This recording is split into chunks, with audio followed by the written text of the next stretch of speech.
Iran বলছে তাদের হাতে আছে এমন এক চমক যা আমেরিকা ও ইসরায়েল আগে কখনো দেখেনি।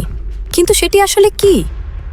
মধ্যপ্রাচ্যে কি আরেকটি বড় যুদ্ধে কাউন্টডাউন শুরু হয়ে গেছে? ইরানের ভেতরে যা ঘটছে তা বিশ্বকে নতুন এক সংঘাতের দিকে ঠেলে দিতে পারে। গত 2 সপ্তাহে ইরানের সামরিক পদক্ষেপগুলো শুধু রুটিন নয়, এগুলো এক সম্ভাব্য বৃহৎ সংঘাতের স্পষ্ট পূর্বাভাস। ইরান প্রস্তুত। এবার প্রশ্ন, বিশ্ব কি প্রস্তুত আসন্ন সংঘাতের জন্য? তাসনিম নিউজ এজেন্সির প্রাপ্ত তথ্য অনুযায়ী ইরান গত 2 সপ্তাহ ধরে যুদ্ধের সম্ভাবনাকে অত্যন্ত উচ্চ হিসেবে চিহ্নিত করে তার সামরিক কাঠামোতে বেশ কিছু গুরুত্বপূর্ণ পরিবর্তন এনেছে।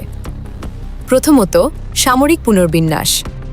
ইরানের বিভিন্ন সামরিক ইউনিটকে নতুন অবস্থানে মোতায়েন করা হয়েছে। এটি কোনো রুটিন মহড়া নয়, বরং এটি একটি সুনির্দিষ্ট সামরিক পরিকল্পনার অংশ। দ্বিতীয়ত, লক্ষ্যবস্তুর নতুন তালিকা। ইরানের সামরিক কমান্ড একটি আপডেটেড টার্গেট লিস্ট তৈরি করেছে। এই তালিকায় কি আছে তা প্রকাশ করা হয়নি, তবে বিশ্লেষকরা মনে করছেন এতে মধ্যপ্রাচ্য জুড়ে মার্কিন সামরিক ঘাঁটিগুলো, ইসরায়েলের কৌশলগত স্থাপনা এবং আঞ্চলিক মার্কিন মিত্রদের স্বার্থ অন্তর্ভুক্ত রয়েছে। তৃতীয়ত, নতুন চমক।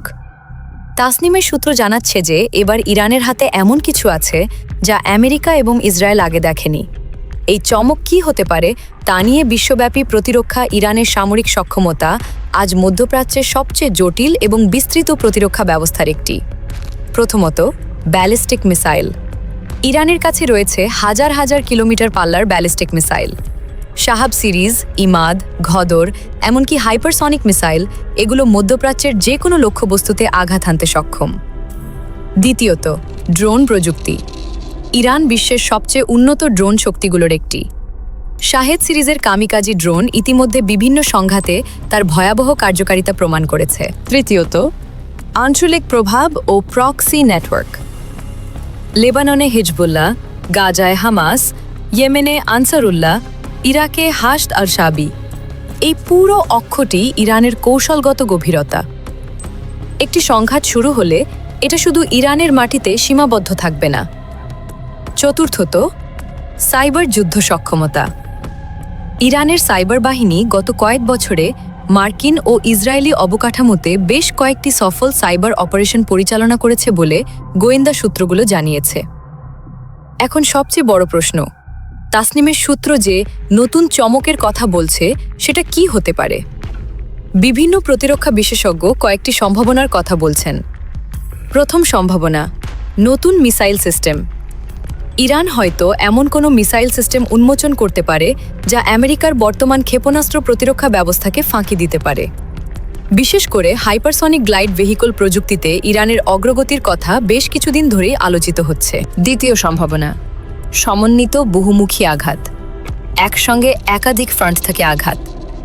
ইয়েমেন থেকে লোহিত সাগরে, লেবানন থেকে উত্তর ইসরায়েলে, ইরাক থেকে মার্কিন ঘাঁটিতে। এই ধরনের সমন্বিত আক্রমণ ঠেকানো অত্যন্ত কঠিন। তথ্য ও সাইবার আক্রমণ। ইসরায়েল এবং আমেরিকার সামরিক যোগাযোগ ব্যবস্থা এবং গুরুত্বপূর্ণ অবকাঠামোতে সমন্বিত সাইবার আক্রমণ। একদিকে আমেরিকা ও ইসরায়েল মিলে ইরানের উপর চাপ বাড়াচ্ছে, নিষেধাজ্ঞা, নৌ অবরোধের হুমকি, অতিরিক্ত শর্ত। অন্যদিকে ইরান বলছে, আমরা যুদ্ধ চাই না, কিন্তু চাপিয়ে দিলে আমরা প্রস্তুত। এই সংঘাতকে কেবল ভূ রাজনীতির দৃষ্টিতে না দেখে মানবিক দৃষ্টিতেও দেখতে হবে। যুদ্ধ হলে মরবে সাধারণ মানুষ, ইরানের শিশু, বয়স্ক, নারী। উদ্বাস্তুর ঢল নামবে, বিশ্ব অর্থনীতিতে ধাক্কা লাগবে। ইতিহাস সাক্ষী, সাম্রাজ্যবাদী শক্তি কখনো স্থায়ী জয় পায়নি। ভিয়েতনাম থেকে আফগানিস্তান, কিউবা থেকে ইরান, যে জনগণ তার মাটি ও স্বাধীনতার জন্য লড়েছে তারাই শেষ পর্যন্ত টিকে থেকেছে। ইরান আজ যে বার্তা দিচ্ছে সেটা কেবল সামরিক হুঁশিয়ারি নয়, এটা একটি জাতির আত্মসম্মানের ঘোষণা। এটা বলছে, আমাদের উপর যুদ্ধ চাপিয়ে দেওয়া যাবে না, আমাদের মাথা নত করানো যাবে না।